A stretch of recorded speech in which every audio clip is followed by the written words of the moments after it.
immediately like look out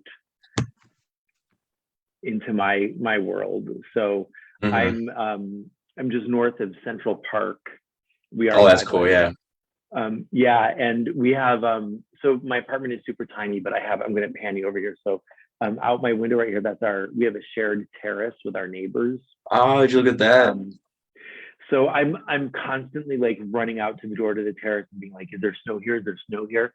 And there hasn't been yet. And then yesterday I had to go to Times Square, which is like you don't want to go to Times Square when you live in the city. It's like the errand that you do not want to have to do.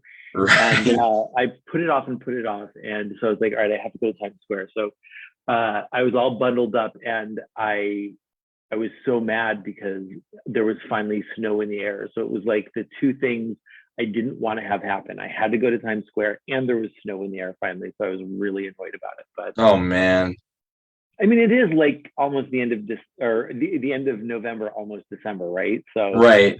Which is it's appropriate for that. I mean, but I mean, I guess you live in the Northeast, it's bound to happen sooner or all later, right. right? And as soon as snow touches the ground, everyone's gonna freak out about it on social media. So Yeah, right, yeah. right. Like we don't have weather apps. We don't have any other way of knowing what's going on. But Right.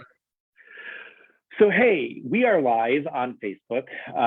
Unless you're watching this later, because we're going to leave it up. So maybe we're not live anymore. I don't know. But everybody there either knows who I am, or they don't care who I am at this point. So I'm going to skip it because I've been around for almost 18 years at this point. People are tired of me talking, but you are fairly newish to the team. Nathan, how long have you been with us now? I started around early September, so I'd say almost about 2 months or so. So that's pretty Two, cool. almost 3 months. Yeah. Okay. So why don't you go ahead and introduce yourself to everybody? Who you are, what you do, what's your background? Well, so my name's Nathan. So I live in Chittenango. I graduated in 2020, so I'm fairly new to the game, the career.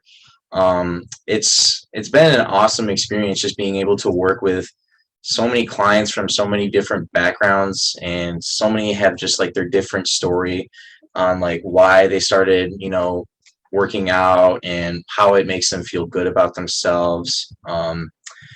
I originally was going to college at Paul Smith's, and this is in the Adirondacks region.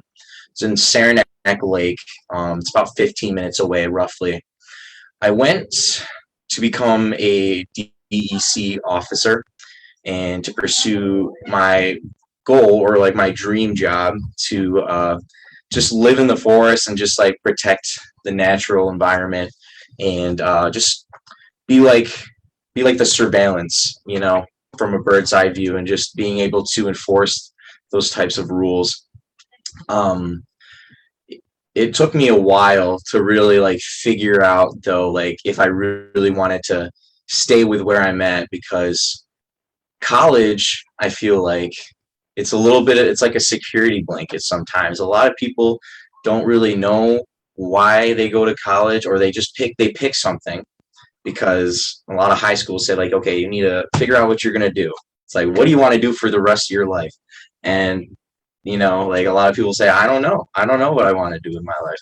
So I really loved the Adirondacks. I still love the Adirondacks. I go up there in the fall a lot. Definitely go up there in the summertime.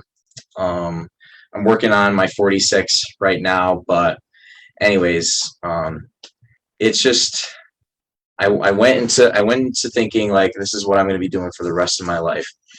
Um, but I've always had like a passion for like fitness. And it started like when I was in high school when I played football. When I was a freshman, I never received any sort of respect, any sort of, like good job, good like anything. I was super small. I think I was around 150, 150 around that weight, and I was very small. I didn't work out at all, and I was just a regular kid, like and it's okay to be a regular kid. But I really wanted to get respect. I really wanted to have that, respect for my teammates. I wanted to prove to them that I wasn't just some pushover and that I wasn't just, useless and everything like that. I wanted to prove, that with hard work I can get to where I want to be. And I just started doing weightlifting. It was like 3 times a week, and then it progressed to 4 times, 5 times, and then I just got addicted to the process. I was super, super addicted to it.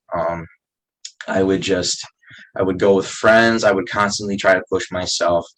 And then I added on a lot of weight, a lot of lean muscle mass, and my coaches started to take notice.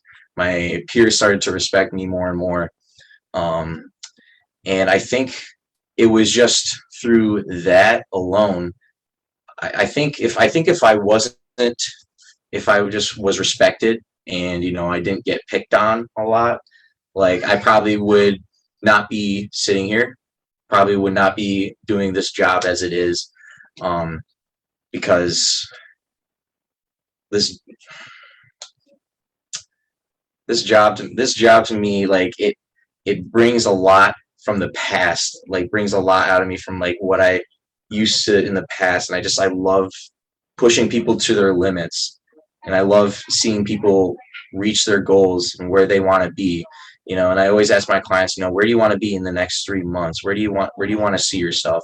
What can I do for you that can improve your quality of life? And most of the time it's build lean muscle mass, get toned, and I'm like, okay, let's do it then. And I think this job has also just taught me so much about like communicating with your clients, communicating with the staff. Just it's not all about just the personal training aspect. Like that's very important as it is, but it's just taught me a lot about basically how to be an adult. I'm 19 years old, and it's stressful at times, but it's like a good stressful. I would want to be anywhere else. I wouldn't want to be stuck in college paying $24,000 a semester. And I'm so glad that like I just took a step out from the norm, from like how usually people go. They'll go to college and then find their job later on. But I'm really proud of myself and just like how I just put myself out there and got uncomfortable and really just did my best with studying, passing my NASM exam, and I've just learned so much through this job, and it's just been an amazing ride, and I'm looking so much forward to the future. Nice. Yeah. Nice. And I will tell you, I'm more than twice your age. And I can tell you that there's no right order to do things. I get what you mean. Like, we go through the system, right? The public school system tells you like this is the order in which you do things. I just recently went back to school myself because I went through the same thing, and it was like, pick what you want to do. 18 years old, like I didn't know what my favorite food was. Right. Yeah. What I wanted to do with the rest of my life. And if you had asked me, like, are you interested in marketing and do you want to work in this fitness vertical, for 30 years of your life, I would have been like, no, like that's the last thing I want to do. And yet here I am, and I love my job. I love, obviously, because here I am doing it still. And if you had asked me, do you see yourself going back to school at years old, I would have been like, no. So rest assured, there's no right order for things to happen. There's no right way to do things. And the fact that you were able to take a step back and say, I want to do it the right way, that's, kudos to you. I've got some follow-up questions. Keep it. Okay. Are you ready? Okay. Are you ready for follow-up questions? I'll try my best. I know some of these answers, but I know some people watching aren't going to know some of these answers. So you mentioned that you're working on your 46. And that's something that I know some of our members and some other trainers at Dewitt have either accomplished or are working on. So it's kind of a part of, there's a little subculture in Dewitt that to whom the 46 is a thing. Tell us about that. So, because that kind of marries your love of the outdoors and your love of fitness. So, tell us what the 46 is and where you are in that process and what that's all about. Mhm. Well, I think a great way to like introduce or answer your question would be so my grandfather, he had a camp up in the Adirondacks, and for those who know like where the entrance is to the Adirondacks, there's many, but there is a specific place called White Lake, and White Lake is like I think around 10 minutes away from like once you get to it's I can't really, it's been a long time, Boonville. Um yeah, so it was like 10 minutes away, just like when you're going down. Um it, that kind of like introduced me to the aspect of the Adirondacks. Granted, it wasn't too far up in the Adirondack Park. You could definitely tell with the change of scenery, even though it was like 10 minutes out from the park, you could just tell from the biodiversity, from the trees, from the landscape style, just to the soil, how grainy and sandy it is compared to like the soil that we have. I know I'm getting really nerdy, but the soil, like it's very grainy up in the Adirondacks, which, for when people lived up there or the ancient people, it was very hard to grow vegetation, very hard to grow like plants and stuff like that. Um, but anyways, I I grew up always going visiting my grandfather in the summer. Um, we would always go by the lake. We'd always go to this place called White Lake Inn where we would go and sit down, eat, just have a good time. It was just a really nice place to kind of like get away on the weekends. Um, and when I was choosing for my decision, for college, I was like, what am I gonna do? Like, I really don't know. And I just the first thing that came to my thought process was, I love the Adirondacks. Why don't I just go to a school that has that? And then I started to think, okay, well, what am I going to do? You know? And then I always thought I'd probably see myself as a police officer or something like that. And I combined police officer with the Adirondacks, mixed it together, and I thought, okay, DEC officer, like that sounds pretty cool. Um, so yeah, I applied to Paul Smith's, got in. I never hiked anything until like I got to Paul Smith's. First mountain that I hiked was it was Giant Mountain. I remember it was really stormy, really windy. It was a rough time. Um, I had all the proper gear, luckily. I mean, when you go to the school of the Adirondacks, you're pretty much prepared. They like shove it down your throat. You always got to be prepared. Um, and yeah, I went with some friends, and I just remember like after getting to the summit, I was just like amazed that that there are places like this in New York. Because you think of New York as like so general. You think of it like, okay, you got New York City, you got Syracuse, you got Rochester, where people call their soda pop. It's like all these other things. But like when you go up to the Adirondack Park, it's like it's like a place untouched by man, and there's like so much respect that people have, from like the people who live up there. They understand the history, they understand the culture, and it's really just its own place, really. Um, yeah, but I've done the Seaward Range. I've done Algonquin with 30 pounds strapped to my chest. That was fun. Um, I've done trying to think. I've done Marcy. I've done um, Ampersand. I think that might be a Saranac 6, but it's been a while. I've done a lot though. I have a book actually that I still have with me. It's in my car because I would always just keep it in there. And whenever I was planning for a hike, I would have it on a certain day, write out everything that I need, because it's just so important to have that planning. Like if you don't bring what you need to bring, like you're in for a bad time. Like you're kind of screwed. And I would always just bring it with me and write it down, because you want to have that proof if you were going to show people like, okay, I've done all the 46. So It's in my car right now though, but I've done quite a lot. I remember it was like half of the 46 I've done, so probably around 20. Um, but yeah, no, I loved it. I would even skip class to go hiking and stuff like that. I would literally Zoom.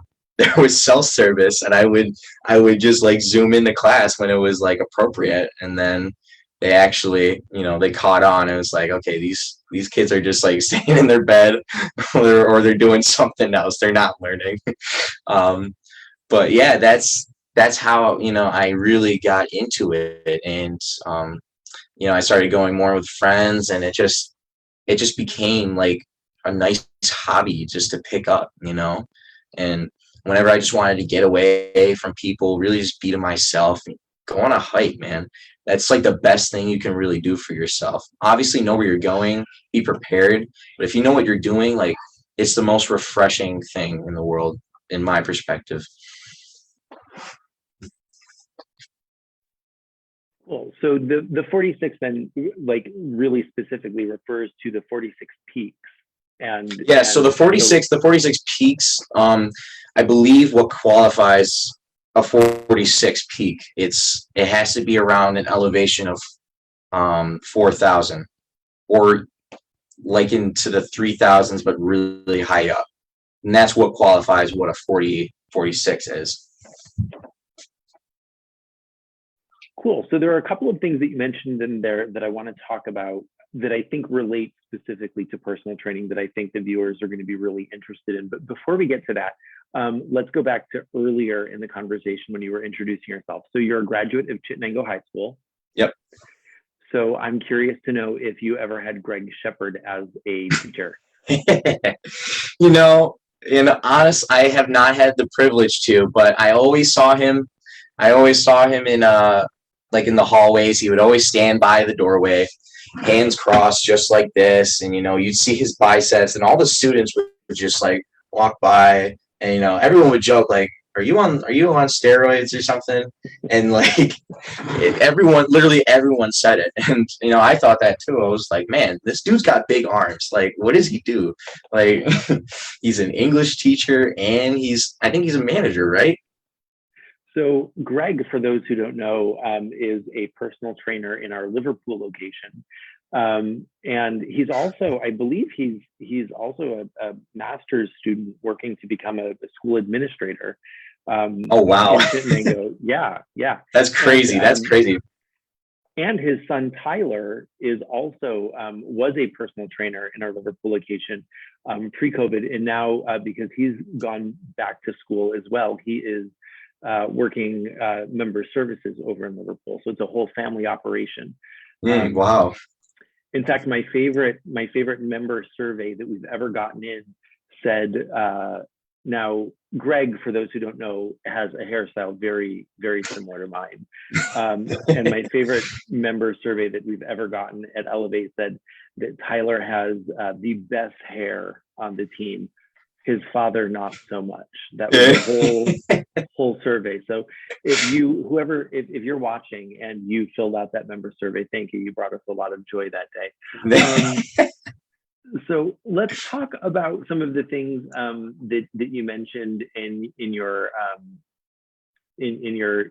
description of your love of the Adirondacks and your pursuit of the 46. One thing that you mentioned is that with regard to training, you fell in love with the process, and then you talked a little bit about with regard to hiking, needing to be prepared and needing to have a plan. And I think with regard to both of those topics, they have a lot to do, obviously, with personal training and how personal training to a non-trainer can really serve you in your pursuit toward reaching some goals. So can you speak to that a little bit and explain to people how working with a personal trainer can help you fall in love with the process a bit, and how it really alleviates you of the need to be prepared yourself when you work with a personal trainer? How do you sort of fulfill those purposes for somebody? Right. I think you really explained that pretty well too.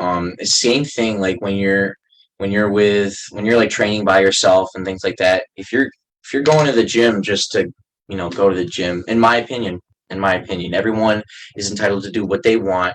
But for me, it's like you need to have a plan.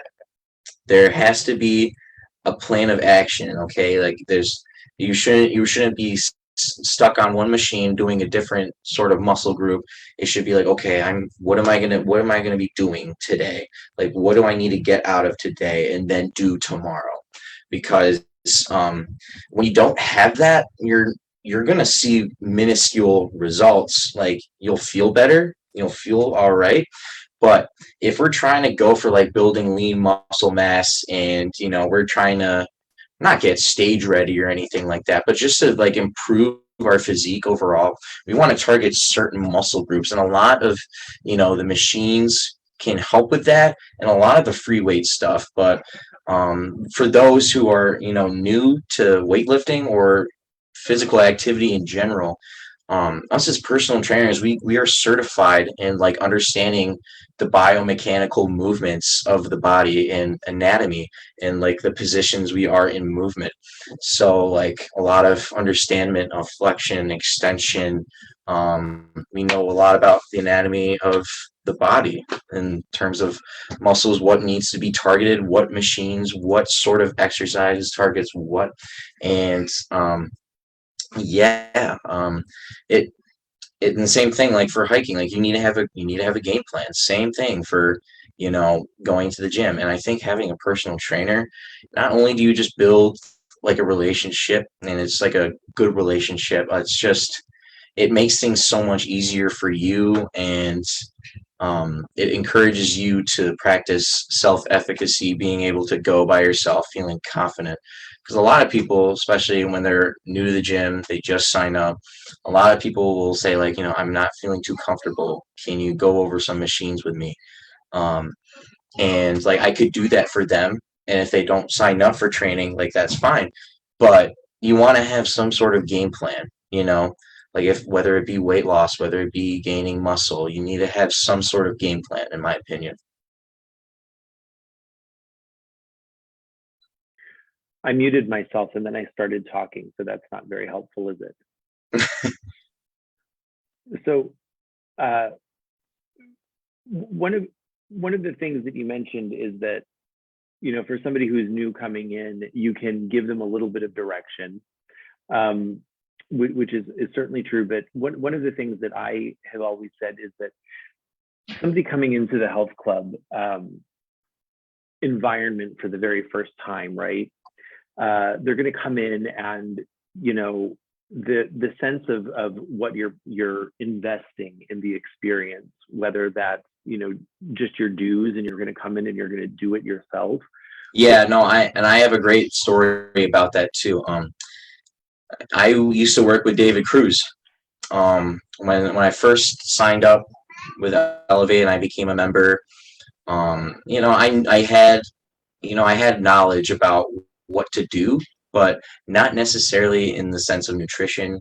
But I also learned just like a lot about like new forms of exercises, things that are more optimal in terms of being targeted for like muscle groups.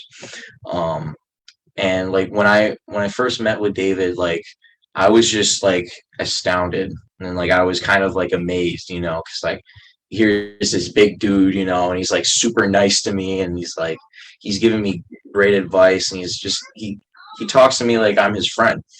And you know it's I feel safe knowing that like the amount of money that I invested, you know outweigh like it doesn't matter at that point. Like I knew as soon as I signed up with David, I got my consultation with him, I knew that I was in good hands. And now he's now he's my boss, and it's just crazy how things work out like that. We used to talk about where I was a year ago, and yeah, it was literally almost a year ago. I think it was probably around like I took the method. Yeah, I think I took the method like in November. So it's been almost about a year ago. And, not only did it provide me so much like knowledge and education about like nutrition, but it sparked like a new friendship. It really did, and I talk to him almost all the time. We send texts back and forth, and it's nice knowing that that my boss is like one of my best friends, and I can truly like say that. It's really nice.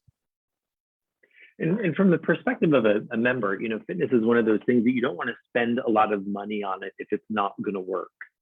And I think Yeah. a lot of people have that attitude coming into it, that, they want to be conservative with the investment because maybe they've had experiences in the past where they've joined a gym and they haven't been successful for one reason or another. But on the flip side of that, if you ask somebody, what are you willing to pay to reach whatever your goal happens to be, or to have, the body of your dreams, or whatever that scenario is, whatever motivates you. And, for that's, a completely different scenario for people.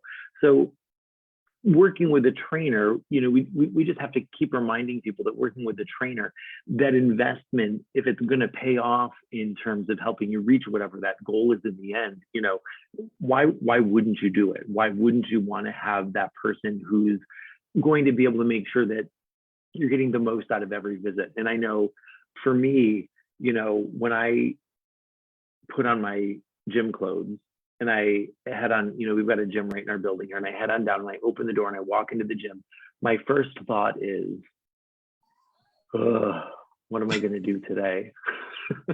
Right. Yeah. And that's the thing, when you're working with a trainer, you don't have to worry about that. You can just walk in and say, okay, literally, what am I doing? Right. And it's probably more stressful not having anything to do, because then it's just like, you'll see people like looking around and just be like, okay, like, what is he doing? Like, not that you would be judged in any way, but like if you're doing something that's completely like looks unorthodox, from how like it usually would look from like a regular member, like, people can sometimes usually tell. Or worse yet, what if you have a goal of, let's say you have a goal of weight loss, and so what you do is you get bad information from a magazine cover in the supermarket, and so uninformed, you come into the club and you spend a lot of time and energy doing the wrong thing. And 3 months later, you say, well, gee, I think I'm doing the right thing. I've spent a lot of time and energy. I'm not seeing the results. And you start thinking that it's you. You start thinking, I'm doing something wrong. And the reality is, it's not the right activity for your body type. It's bad information. You're not getting enough variety. You're only doing cardio. There's no resistance training. You're not building up the lean muscle to boost your metabolism. Right. They're really, it's kind of like, getting sick and saying, I'm not going to see a doctor. I'm going to go on WebMD, diagnose myself, treat myself, and then get frustrated when I don't get any better. It just doesn't make any sense. Yeah. And unfortunately, that's just the world we live in, man. And there's always going to be garbage. There's always going to be false garbage. There's no such thing as spot treatment. There is no such thing as, like I know people have like apple cider or like some sort of apple vinegar or whatever, and use like a lemon or something, and that burns fat, out of the blue. Think about it this way.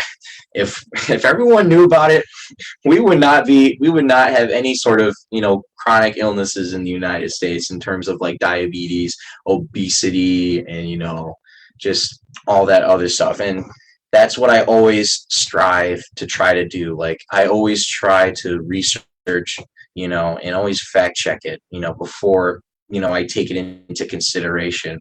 TikTok is also like one of those apps that really can really like, lead you down like the wrong path of like something. Like there'll be videos about like spot treatment and everything like that, and it's not real. There's no such thing. Like if you're trying to lose weight, you have to go into a caloric deficit. You have to work on resistance training. And again, fitness is not a race. It's a marathon. I know we all try to get from, we're all at point A, we're trying to get to point Z super quick, but it just doesn't work like that. Take it from me, I was very average, but I just worked at it, kept being consistent with it, and all all it takes is really just being consistent with your workout. And on those days you just feel like, you don't see anything, you just got to keep going. You got to keep chugging, man. And you'll get the results that you need.